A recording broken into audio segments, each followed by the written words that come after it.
All right, this is going to be lecture 12, part 2, continuation of valence bond theory. And we're going to look more into how to draw these orbital pictures, or orbital diagrams. And once you have watched this video, you should be able to do the rest of this homework concerning how to draw the hybridized orbitals and then fill them in with electrons and making bonds. All right, so there are different kinds of hybrid orbitals, which you covered in the last video. This is a table that we looked at in the last video where it said if it's linear, it's sp, if it's trigonoplanar, it's sp2, tetrahedral, sp3, so on and so forth. And so really, I think what really helps is to come up with some templates, okay? So really, if you have sp2, okay, what should that look like, okay, with trigonoplanar? You should take two of the p's and, take two of the p's and one of the two s's, and you should come out with three hybrid orbitals. Each one is sp2, and then of course you have one left over 2p. Okay, so let's draw what that looks like. In terms of your central atom, you have sp2, another one sp2, and another one which is sp2, okay, because you should have three sp2s. In addition, you should have one 2p. So let's draw that. We know that the p should be up and down, two lobes equally. So this is your leftover 2p. If you are drawing one single atom, that's what it should look like, okay? Obviously, if you have something where it's like a double bond, like for example, if you have carbon double bonded to carbon, okay, then you need to draw the other carbon, which is also sp2. So you would do the same thing, and it should just mirror the first one that you've drawn, okay? And each of this is sp2. And you should have one left over 2p as well here. Okay, so if you have two atoms connected together by a double bond, this is what it should look like. Whether it's this, whether it's this, whether it's this, okay, you should always use this kind of template, okay? Sp is what we call a triple bond, okay? So, for example, if you have carbon triple bonded to carbon, looks like that, okay? Or if you have, there's even triple bond to oxygen, where the oxygen is plus, okay? You have nitrogen, triple bond to nitrogen. These are all examples of triple bond, okay? There should be sp, which is linear, because in all of these cases, okay, you have AX2, or you have AXE, right? So in both of these cases, it would be linear, okay? So SP means you grab one P and one S. You end up with two hybrid orbitals, SP, and two leftover 2Ps, okay? So that if that is the case, again, you should draw your central atom as A, and you should draw your SP, one to the right and one to the left, okay? And then you should have two 2Ps that are left over, and that one should be pointing up, okay? The other one should be pointing kind of out of the plane of the paper, and one that's going into the plane of the paper. Okay, and if you have one atom here, that's what it looks like. Obviously, most of the time with a triple bond, there are two atoms attached. And so we would draw the other one exactly the same, like that. And then, of course, the other one to the right. And this is SP, and this is SP. And of course, you've got your two P's left over, one up, one down, one forward, and one back. Oops, it should be dashed. Like that, okay? Last but not least, you have your sp3, and sp3 are things that we see are tetrahedral, okay? Things that we know are either AX4, AX3E, AX2E2, for example, H2O, right? NH3, so on and so forth. So with this, CH4 is another good example, okay? With this, you're going to grab 3 of the P's and 1 of the S, so all of the P's and 1 of the S. You should come up with 4 hybrid orbitals. All of them are sp3. So you need to draw 4 hybrid orbitals. So here's your A. You've got your 1 hybrid orbital, 2 hybrid orbitals, 3. The third one is kind of coming out of the plane, and the other one is going into the plane, okay? And if that is the case, you should, if you have two things connected together, like for example, if you have carbon H, H, H, H, H, H, okay? Each of these carbons are both AX4. So therefore, you would connect it with another one that was also sp3 hybridized. And again, you would draw it almost a mirror image, okay? This is a heavy coming out at you, and this is into the plane, okay? So these are your templates for SP, SP2, and SP3, okay? So let's see how you would draw the energy diagram for the orbitals and then the orbital picture, okay? So the book shows you that you have your S and your 2 P's, okay? Normally boron here, okay, if you look, it is AX3. So really, they should be trigonoplanar or sp2, okay? So boron has 3 valence electrons. You've drawn in the 3 here that you see here. There's 2 here and 1 here. And we've hybridized by grabbing 2 of the P's and 1 of the S's to get out 3 hybrid orbitals, okay? And notice, again, we put in my 3 valence electrons. Fluorine comes in with 1 electron each, okay?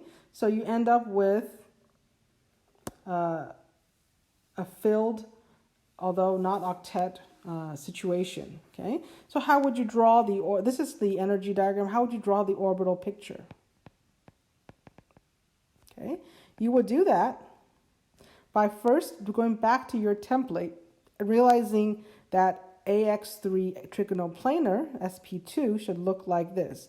Boron in the center, 1 to the right, this is sp2. There's 1 coming out slightly to the top and left, and 1 coming out this way, and these are all sp2. Okay, boron has 3 valence electrons. Let's put them in. 1, 2, 3. Okay, fluorine will come in with its 1 valence electron, although it has 6 other ones. Okay, fluorine will come in. And so I'm just going to draw the fluorine like this, although it is a p orbital that fluorine is coming in with, okay? And it's pointing down. This is another fluorine, okay? And this is another fluorine, okay? Notice that these bonds here are between the boron and fluorine, so these are what we call sigma bonds, okay? And boron does have an empty 2p orbital because it does not have an octet. Okay, and so it's just hanging out here. It's completely empty. Okay, so this empty orbital is this one right here. So this is the orbital picture for BF3. Okay, let's look at another example, H2O. H2O, the Lewis dot structure is there, so it's AX2E2. It's bent as the molecular geometry, but the geometric arrangement is tetrahedral, which means it is sp3.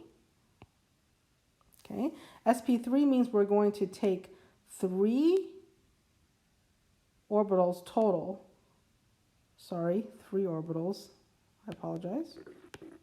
3 of the p orbitals and 1 of the s orbitals, and we're going to get 4 hybrid orbitals that are all sp3. Okay. Remember, with oxygen, there are 6 valence electrons. Okay. So really, we're going to put in our 6. 1, 2, 3, 4, 5, 6. Okay. And notice that 2 of the sp3s are full and cannot make bonds. Okay. So really, you can only make 2 bonds, which is it's okay because water, you're only making 2 bonds. And so they tell you that the lone pairs on the orbitals are sitting here. And the OH bonds are these two, and those two blue arrows pointing in are donated from the hydrogens that are making the bonds. Okay, so let's see how we would draw this. And again, we're drawing oxygen, and remember this is sp3, so we should draw the template like this. There's one coming forward, and there's one going back. Okay, and we're going to put in our 6 valence electrons. 1, 2, 3, 4. I'm going to put 5, 6 here. Let's see, let's do 5, 6. Okay. And then we're going to bring in our 2 waters. And it doesn't really matter where I put them. In this case, I just put them in those 2. We're going to bring in our 2 waters. 1 water goes here. And, sorry, 1 hydrogen, not water. 1 hydrogen goes here. Okay. And hydrogen also has its electrons. Let's put them in. It's going to be pointing down and down. Okay. So therefore, we have these sigma bonds between the oxygen and the hydrogen. That's these ones here. These are the sigma bonds. And we have the lone pairs. Okay. And these are all sp3.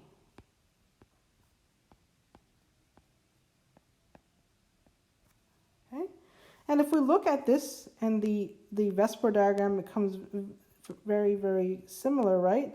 We have, I'm going to draw it facing the other way so it matches. H, lone pair, and lone pair, right? This is basically the template for AX2E2. I've obviously flipped it 180 degrees so that the lone pairs are facing the right. To the right. All right, but it matches very well with our orbital picture. Let's look at one more. We're going to look at 2 more. N2F2 looks like this. Okay, and now the book is starting to put in your sigma, sigma, sigma, and your pi. Okay, that's because when you have double and triple bonds, the first one is sigma, the second one, and if you have a third one, should be pi. Okay, so in each of these cases, this nitrogen is AX2E. Okay, the other nitrogen is the same thing, AX2E. Okay, so AX2E is trigonoplanar, so it should be sp2. So we're going to grab 2 of the p's, 1 of the s, and we're going to get out 3 sp2 orbitals, and of course we do have the leftover 2p. Again, we're going back to the template in terms of drawing it. Okay, we're going to draw our nitrogen, and it's 3 sp2 orbitals. And then nitrogen also has 1 sp orbital. Sorry, 2p orbital. That's left over. Okay. The other nitrogen, same thing, right? The other nitrogen also is hybridized as AX2E. So nitrogen, and we have our sp2s. And then we have our leftover 2p. Okay. Nitrogen has 5 valence electrons, so let's put them in. This nitrogen has 1, 2, 3, 4, and we're going to put 1 more here for 5. Okay. Notice this is obviously your lone pair. Okay. The other nitrogen also 1, 2, 3, 4, 5. And again, this is your lone pair. Okay. This should be facing down. All right. Then, of course, your fluorines. You do have 2 fluorines. I'll draw them in green. This fluorine is making a bond here. And this fluorine is making a bond here as well. Okay.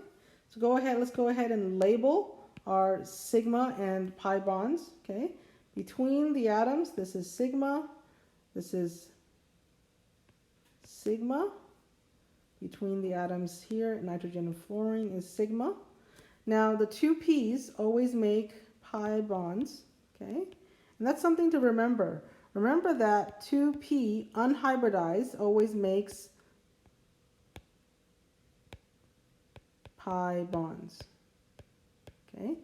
This is something to remember. P makes pi, okay? So again, here you've got your two p's and it makes the pi bond, okay? So this is your orbital diagram for N2F2. Notice that your lone pairs are sitting in the hybridized sp2 orbitals, okay?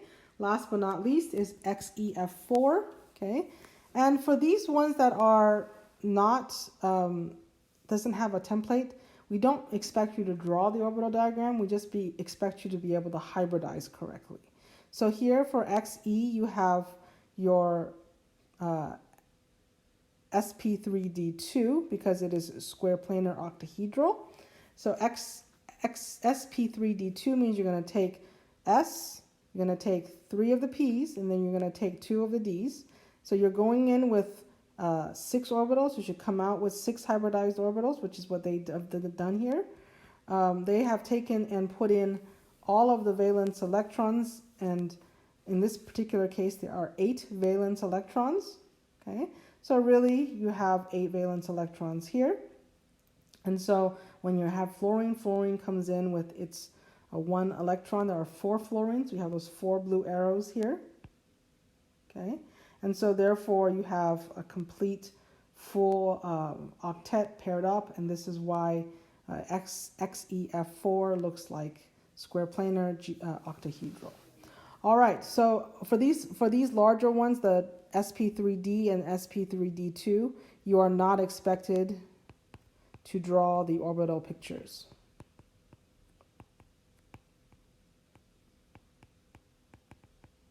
So you don't need to worry about that. You only need to worry about SP, SP2, and SP3. On Canvas, there are templates very similar to what I've drawn here, here online. Okay, so you can look those up so that you have an idea of how to draw these. And these are nice templates to use, so you don't have to think about, you know, do I draw this forward or up or how many p's? Just if you follow this template, it'll be correct. All right, I'm going to end this video here. And you can go ahead and do your homework on this part of